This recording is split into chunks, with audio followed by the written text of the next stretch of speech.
But what I wanted to suggest to you is that the safety climate is the connectors between the leaders and the supervisors and the workforce itself. How does that interface happen?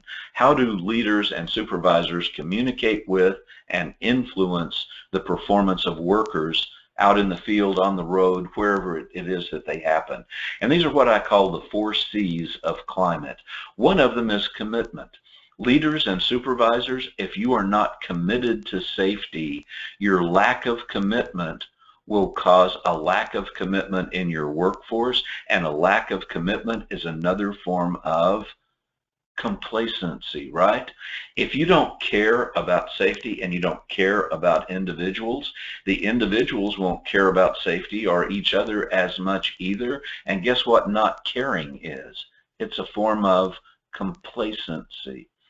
If you don't cooperate with people rather than trying to control and command them, if this isn't a cooperative, let's all work together to make it better like that, then the workers will tend to not cooperate with themselves. This will become an individual thing out there, and it will vary tremendously individual to individual, and you won't create the kind of safety culture that you're probably really trying to use. Coaching is the technique through which one individual helps another individual to perform better. Now, to me, the opposite of coaching is confrontation or command and control. You know, it's trying to dictate what's going on. It's thinking that if I'm a good leader, I'll have a good organization, rather than realizing that leadership is not so much about what the leader does as it is about what the people being led do.